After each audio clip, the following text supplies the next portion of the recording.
Hi, I'm Lindsay. And I'm Stelina. Together, we are moms to 5 children, including 2 sets of twins. At Tweet Dreams, we are passionate about helping families achieve the peaceful night's rest they deserve because we were formerly overwhelmed and sleep deprived ourselves. We love nothing more than helping families achieve their specific sleep goals, so the whole family can be rested and thriving. On this podcast, you'll not just hear about sleep-related topics. We'll chat about how it started, where we are today, and the experiences that have shaped us as mothers of twins. We hope you'll enjoy listening to the ups and downs, the highs and lows, and everything in between.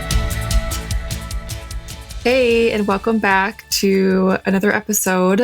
And today we're so excited about this particular topic. In particular, we've been waiting sort of on pins and needles to talk about potty training.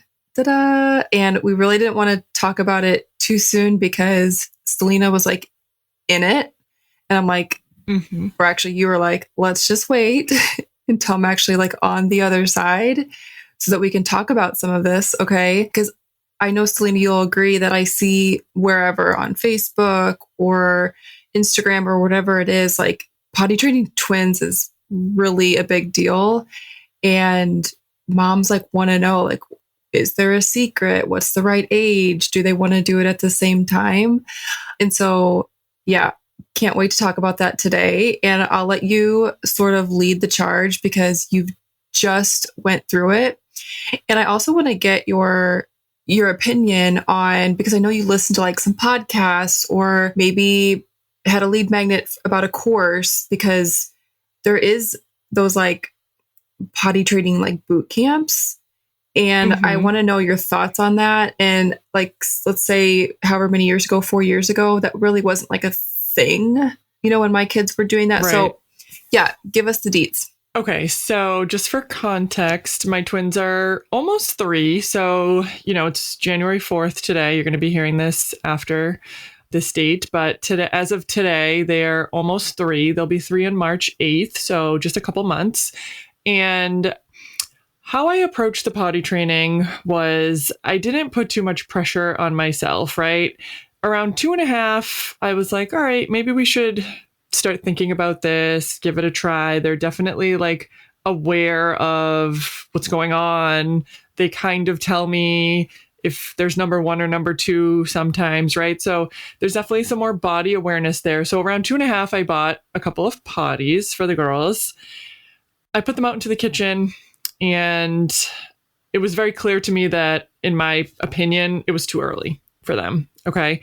Because maybe I could have pressured them a little bit more if I had to, but it was just very clear to me that it was going to be really hard at that moment. They were treating the potties more like toys. They really didn't get it. I have another child too, my son. He's currently 16 months. So around that time, he was probably 13, 14 months. He was getting in on them. It was just kind of too messy. I wasn't feeling like it was the right time at that moment. So I was like, all right, you know what? They're not in daycare right now. There's no push for me to do it today, right? So I was like, let me just take a step back, wait till the summer's over, because I had this thing in my head oh, everybody says potty train in the summer. It's so much easier, right? They wear less clothes and they're outside more and less mess. And I was just going with what I was hearing. So I was like, yeah, it's summer and they're 2.5. Let's do it. Personally, now, after kind of being, kind of pretty much done with it, and I'll get to that in a minute, I honestly really liked doing it in the winter, truthfully, fall, winter, because in the summer, we were going out more, going to the park more, going to the zoo, just because of the weather here in Massachusetts where I live. And in the winter, and because I'm a germaphobe, this is not a secret, we definitely stay home more. And it kind of just made it easier for me to start. Let's see. So I started right around a little after Thanksgiving. I'd say that's when I really started. I brought the potties back out again. I always left the potties in the bathroom. Okay. So they had an awareness of the potty if they were in the bathroom with me, or maybe if they were washing their hands, they were like, oh, the potty's there. And I was like, oh yeah, that's where we're supposed to, do our business. It's we would just talk about it constantly, read some books. But I'd say after Thanksgiving, I was like, okay, I can see even more awareness here. they really hating getting their diapers changed. Like it's a lot of work for me to change their diapers. Like they're big girls. They're definitely on the higher end of the scale as far as like height and weight. So just like getting hard, even just like putting them on a changing table or even changing a diaper standing up, it was becoming very difficult. So, I did read part of the book, that famous book. What is it called? The Oh Crap Method. Mm-hmm. And a lot of those books and, methods are like, oh, a 3-day method. And I remember I had talked to you, Lindsay, and you were like, don't pressure yourself to get this done in 3 days. Like for me, and I think for you, right? Like that just sounds like putting too much pressure, like especially with twins. Like, sure, maybe one of them might get it quick, but what about the other one? And then it feels like you're a failure, right? So from the gate, I was like, you know what? I'm not going to do any of these 3-day methods. Like it just seems like I'm putting too much pressure on myself, on the girls. I don't know how they're going to take to it. And I just don't want it to be like, of course I wanted it to take as short as possible of time, but I didn't want to like if by this day they're not potty trained, then there's like something wrong with them. No. Right. Mm-hmm. So I took kind of a slow approach. One of my girls, my baby B, actually took to it very quickly. I put underwear on her. I will say I just started out of the gate with the underwear. I bought pull-ups, but from things I had read, they were like, a pull-up really is just a diaper and it doesn't really like teach them anything else. It doesn't feel any different for them. And I believe, and from what I've read and talked to other people, they really need to get that feeling like, okay, I'm not in a diaper. It feels weird now, like if I'm peeing or whatever, right? So I just out of the gate bought like some Baby Shark underwear, Paw Patrol underwear. They thought it was hilarious. We put it on. Of course, they had accidents immediately, right? But it was good because they were like, oh, I don't like this. What is this? And I would immediately just always be consistent, kind of like with the sleep. I kind of told myself, all right, I can see that they're ready now. They weren't a few months ago. I'm going to be super consistent. Every time if they have an accident, we're going to go to the potty. We're going to talk about it. We're going to explain like what's really supposed to happen here. So my baby B, I swear, she really did get it in that 2-3 days, but not because I was following some 2-3 day method. She just got it. She just got it. She thought it was cool. She loved like the pulling up and pulling down of her underwear. Like she just understood. So that was great. My baby A, surprisingly, she usually catches on pretty quick to things. I thought it was going to be the opposite with the girls. She got the peas, took her like a week. She had a few accidents and whatnot, but she also is not like me. Like I have to pee every 2 seconds. My baby A can hold her urine for an extended period of time from the beginning. And I always knew this even as a baby because she would have like these dry diapers and I'd be like, is this girl dehydrated? Like what's going on here? Mm-hmm. She can just hold it, which is great. So just honestly had just like less chances to practice, I guess, because she just doesn't get uncomfortable. But yeah, they both got pee pretty easily, right? Poop. So yeah, a little bit of a different story. Baby B, she did get it pretty quick. Baby A, she kind of suffers with a little constipation at baseline. Okay.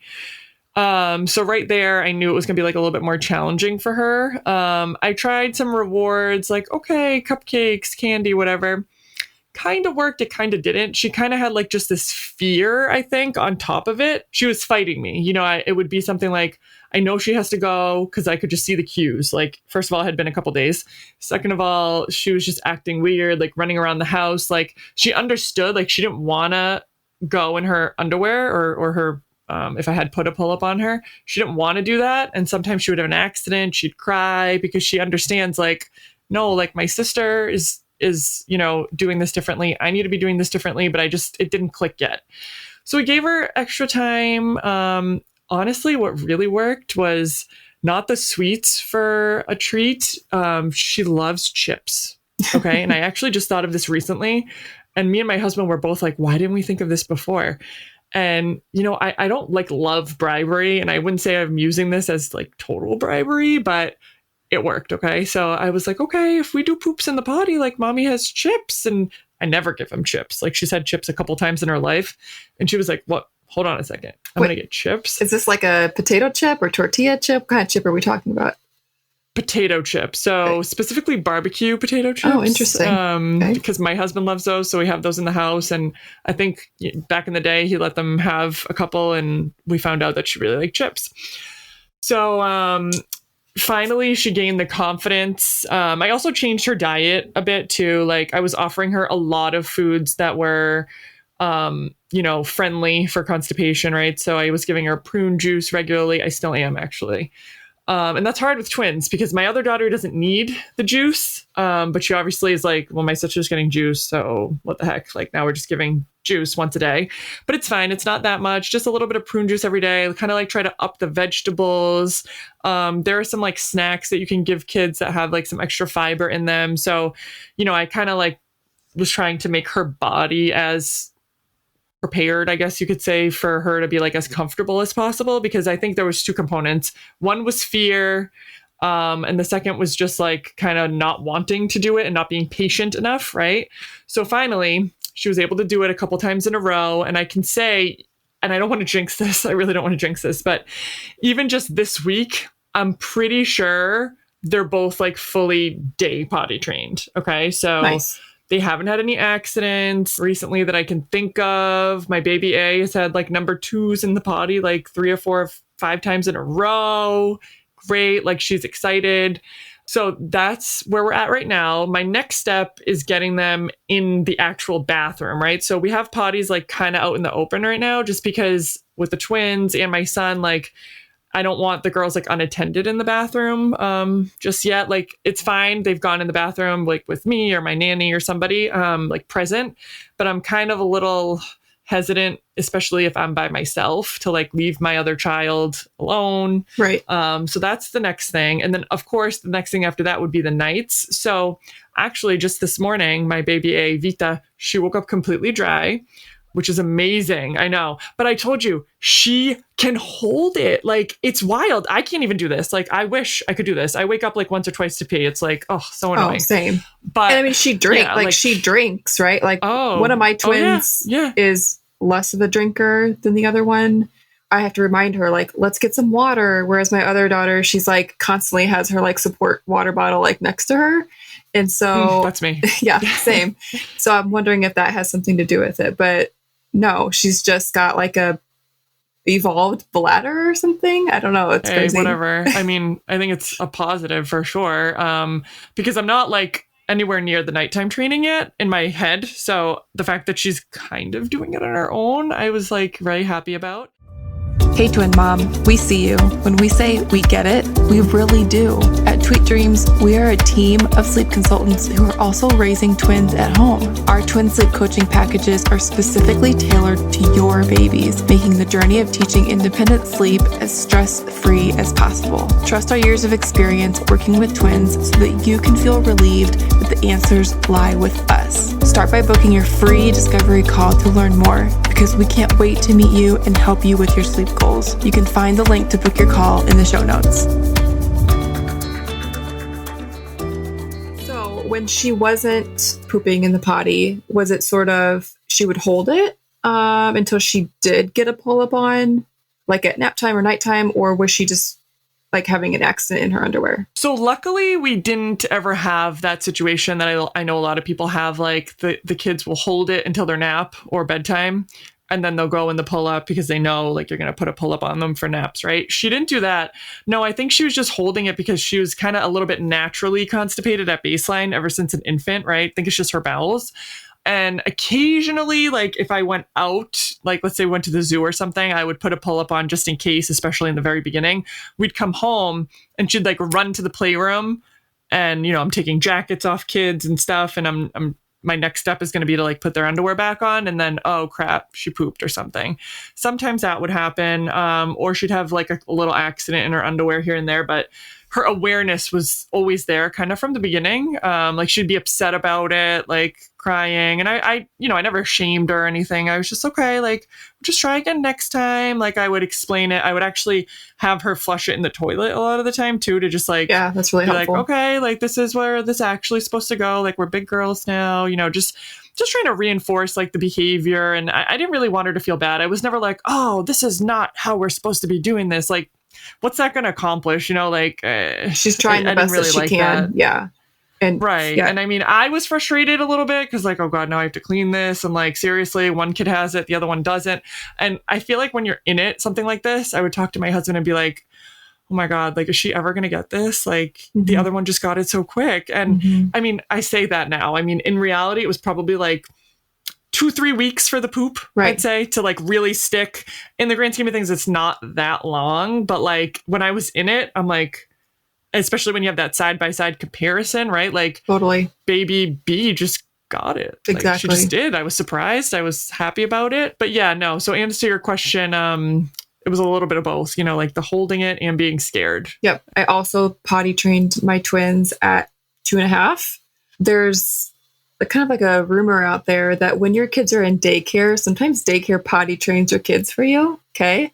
So I was like, oh, this is going to be sweet. Like they're in the 2-year-old classroom. And like, if you ever see a 2-year-old classroom at daycare, there's like a legitimate teacher who all she does is change diapers. Like, I don't know how this woman does this, but like, they prompt them, they're changing diapers. Like, you can't keep a kid in a diaper too long because they'll get rashes and blah, blah, blah, blah. So I kind of like had all my eggs in that basket. I'm like, okay, daycare is really going to help us take care of this. And then the pandemic hit. So I actually trained my babies to use the potty during the lockdown.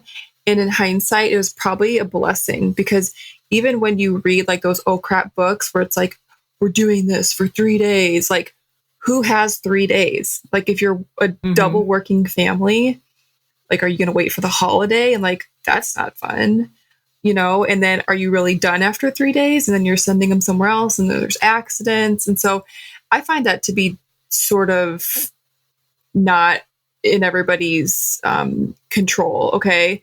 And so I am with you, and I just sort of read the cues and thought, okay, like, I'm going to do exposure, right? Like, so when they were 2 years, 3 months, I got a potty chair.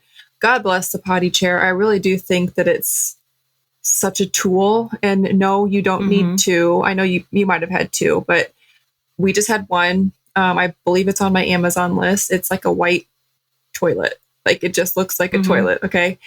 And I think you and I talked about this. Like, it's gross. Like, you have to clean it. Like, there was many times I was out in the backyard, no lie, with the garden hose. Like, this is nasty, with soap and stuff, because like, poop. Okay. And it's not fun. No. And so like, anyways, with the pandemic, I do feel like we had just nothing else to do. We were stuck at home together. It was sort of springtime. So when we potty trained, we just exposed them to it. Like you said, lots of communication. Did we give out some Skittles and Dum-Dums? 100%. And I really wasn't like in a rush. Okay. Like, they're only 2.5. Like, it doesn't need to be this boot camp style. So we really just exposed them to it, like, day after day, communication. And there was a lot of prompting. Okay. Which is a total job in of itself. Literally, especially with 2, you're setting a timer on your phone. It's literally been 30 minutes since we've been in the potty. We're going to the potty, and everybody's going to sit on it and see if something comes out. Okay. We're going to check the diaper, because I really wasn't like going to just put him in underwear right away. We had a lot of carpet in the house. It was just me for the most part. So I really did a lot of the prompting while they were still in diapers. And if there was ever, an accident in the diaper, we would talk about it, mostly pee, right? Or sometimes poop. And then we would just move on with just basically prompting with diapers still on. And then once I saw that they could hold it for maybe more than 30 minutes, up to an hour, then we moved to underwear. And it honestly, like you said, once you get into underwear, it totally changes the game. So I don't really know why I was dragging my feet so much. But my baby B, she is stubborn. She sticks her heels in as hard as she can. And she was really, really upset when I got rid of the diapers. And to your point as well, we didn't do pull-ups during the day because I just find that to be confusing. It's just a diaper. So my other one, my baby A, was like, yeah, Toy Story underwear, sign me up, And my other one was like, no, diapers, diapers, diapers. And finally, I just didn't order anymore, and she had no choice. I'm like, oh, this is the last one. The box is empty. And we went to underwear. Really not as many accidents as we thought. And I think keeping that potty chair close, like if we were in the living room, it was in the living room with us. If we were in the kitchen, It was in the kitchen. We took that thing to the park with us. We took it in the car. It was everywhere. And so, yeah, I just wanted to talk really quickly that when your babies are potty training, there can definitely be some regression at nap time. Like you said, the poop thing is just a whole sort of other mountain to climb than number one. And so kids will hold it and they'll wait and they'll go in the comfort of their bed. Okay. And then you have like a nap refusal. And then it's just like, how do we get out of this cycle? So if that's happening, try not to be discouraged. I would always try like a double void when you're potty training in from the beginning, not just nighttime. And the double void is, let's say we do a 30-minute routine for bed. We potty as soon as we get up there to start the routine. And then we potty again, like 2 minutes before we turn the lights out. So just they have more opportunity to expel whatever they're sort of holding up, I think can be really helpful. And if your child does refuse like a nap because of poop, like just get them cleaned up, go back, check in on them to make sure there's nothing that you can handle for them, like getting them changed, and then still try to get that full nap time because it's really, really common for them to hold it when they're in private, like when they don't feel like anybody else is around, and they will grow out of that.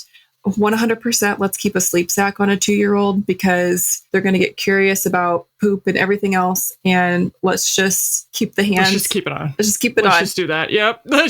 Keep the hands out of the diaper. I remember one time my mother-in-law like babysat and she's like, yeah, Paige took her diaper off and there was like poop everywhere. And I was like, she's never done that. And yep, it was the first time for everything. Put the sleep sack on backwards. They can't get to the zipper. And then you can also like put a t-shirt over top because it's really hard for a 2-year-old to like, let's take a t-shirt off over their head.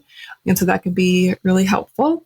When we think about night training, I have a lot to say here because I was thinking about talking about this earlier and I was like, gosh, I feel like embarrassed, but I shouldn't. Okay. My twins are 6 and we just hit a milestone that I have them both overnight trained. And you might be like, amazing.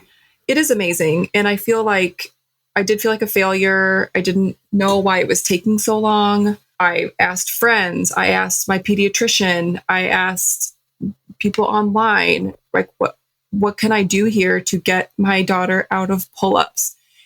And what happened was there's a lot of ways to go about this. I'm so selfish with my sleep. And one of my daughters over a year ago, so she was right at 5 years old, she just started waking up dry. And she would get up and go use the potty in the middle of the night, which is totally fine, right? Get a night light. Let's encourage them that they can get up and go use the potty. So literally just like clockwork, she was like, I don't want to pee in my diaper, even the pull-up, even if she would pee in the pull-up, like on accident, she would like get up and change herself. Like she physically just, she hated feeling wet and it was nothing that I did. Now I'm always recommending that you limit liquids at least an hour to 90 minutes before bedtime. So we just want to slow that process down and then do the double void. But there's not a whole lot else you can do to like speed this up. So she just naturally did that. And I'm like, okay. Then my other daughter had recently had surgery. So I was like, just kind of like giving her a pass, let's say. Right. Right. She's also like a deeper sleeper, whereas she's just a heavier sleeper. Okay. So I'm like, okay, well, let's take that into consideration. She doesn't wake up. She doesn't feel herself go. So I was like, giving it time. Like over the summer, I'm like, I have to do something about this. I talked to the pediatrician again, and he's like, kind of looking at me like, she's really still in pull-ups. I'm like, he wasn't like shaming me, but just like What is the average age? Can I ask you? Do you know? Like when you went to your pediatrician, was he like, oh dear, or was he like, oh yeah, I see kids like this? Like what is the norm? Is there a norm for pull-ups to be done? I'm just gonna say, and I should have looked this up, but I don't believe that bedwetting is a problem until like 8 or 10. Okay, so a little bit. Yeah, I think it might even be 10 years old. I think. Okay. Like this is not uncommon. Sometimes it's just like hereditary, whatever. It's hormonal. I do know that it's hormonal. Okay. So he's like, gave me the advice I didn't want to hear. Just take her out of the pull-ups. She's going to feel wet and she doesn't want to feel wet. And I'm like, I don't want to do that. Like I'm so lazy. And there's definitely people who do that, and they probably are laughing at me right now because it's probably much quicker. Or you do that, and I did try that with my other daughter, and we were up like 3 to 4 times in a week. And I'm like, okay, she's just not ready. So long story short, I just kept giving her more time. We talked about it. You're about to be 6, like Christmas time, Santa Claus, all the things. And she eventually just started waking up dry. And I'm like, you have to come down every morning and show me your dry pull up. You can't just like tell me lackadaisically that it was dry, because I told you that I heard her get up and she had changed her wet pull up with the dry one and was putting the wet one in the downstairs trash can, because that's hilarious. I had emptied their trash can and I hadn't brought it back up. So when she went to hide it in the trash can, like it wasn't there. And so she's like, oh shoot. And I'm like, how long have you been lying to me? You know? And anyways, we got past that and we wrote a vision board. Okay. We kept track. She got sick a little bit and then we regressed a little bit. And then I said, okay, if you are dry for 2 weeks, we can take your pull-ups off the day after Christmas. This girl did it. Okay. She's been out. Good for her. I know. I'm so happy for her. And she's been dry every night since. I don't have the secret. I don't have the answer. All I'm saying is if your child is still in a nighttime pull-up, please don't feel bad about yourself. I didn't do anything different with her than I did with her sister. And I just let them do it on their own terms. And I was pretty confident that it would just happen, right? I didn't think we'd be in pull-ups still at 8 years old. Like I just didn't think that. Now, there are some things you can do if you're really trying to understand if your child is able to go 12 hours or 10 hours or whatever it is. There's a thing called wake and check. So let's say your child sleeps 11 hours and then they wake up and then they pee in their pull-up. You don't know that.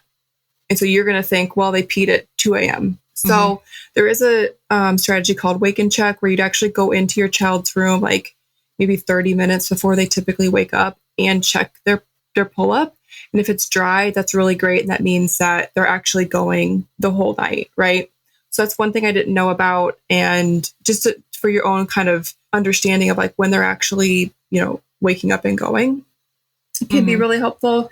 What else was I going to say? Oh, some people swear by like the potty alarm, which have you heard of that? Yeah. So it's like a little mat type thing.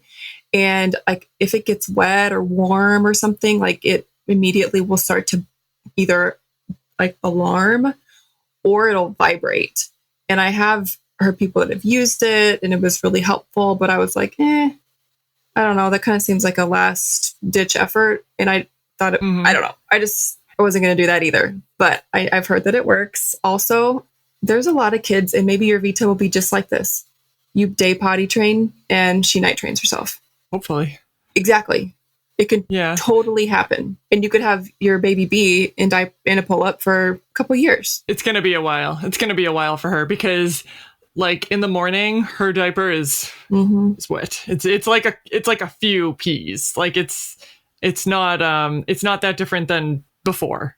Got it. Right. And my baby A, like I said, even if she does pee a little bit in her diaper for nap or bedtime, it's very minimal. She just doesn't pee that much. So it's different people, right? It doesn't matter that they're twins. They got different needs and different abilities, and that's totally fine.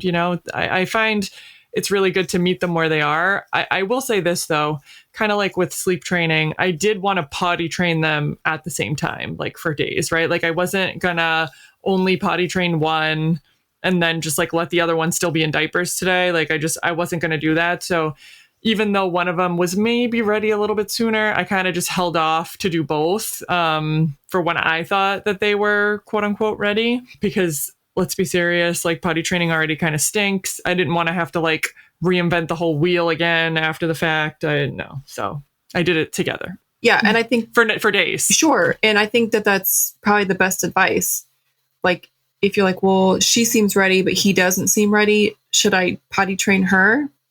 You could. I mean, but like, let's not make it harder than it is. And I would say just wait till they're both ready, because with twins, they're just going to want to naturally compete with each other, right? Oh, she's doing that. I want to do that. And so if you can get them, maybe wait a little bit longer and get them together, like you said, in the scheme of things, it was like a couple weeks, right?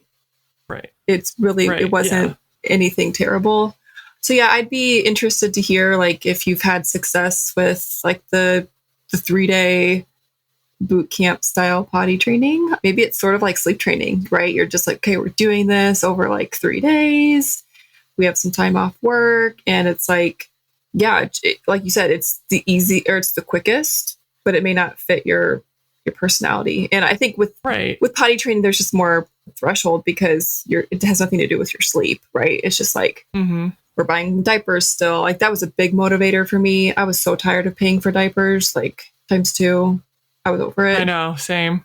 I mean, I know you were like, well, we're buying diapers anyway for the baby. It's like, yeah. I'm already buying less though, because I only put the nighttime diaper on them for nap and bedtime. And occasionally if I go out, if it's going to be like a long thing, like a long drive, I'll put something on them just because I don't feel like cleaning a mess, God forbid, just in case at this point in the game. But yeah, my diaper bill has gone down. So that's always a good thing. Mm-hmm. Yeah, let's celebrate that.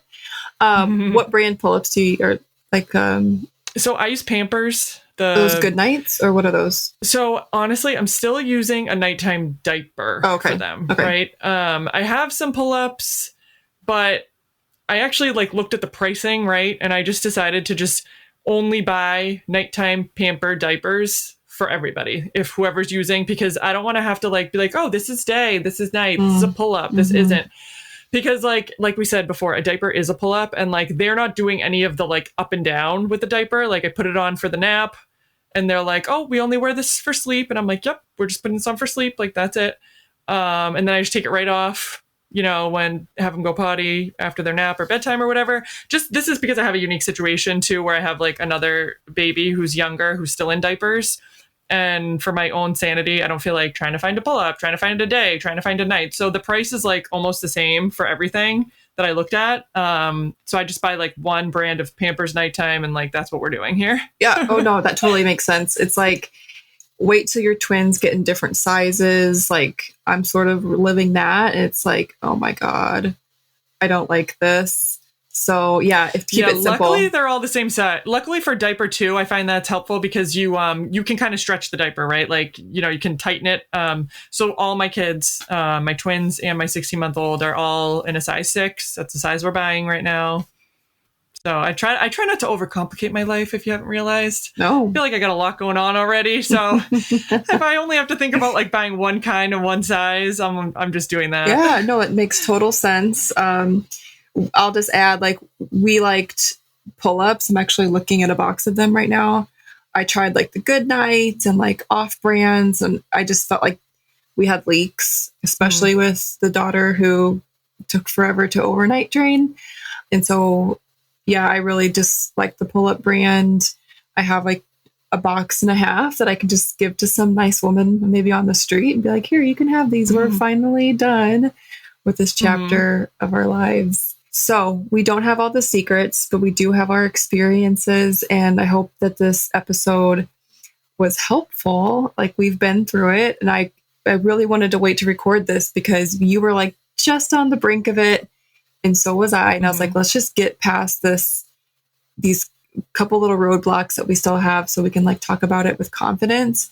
And if I would have been having this episode aired like even when we first started, so let's say 3 months ago, I honestly would have said, I have no idea when she's going to stop peeing at night. I have no clue. And then look how much has changed.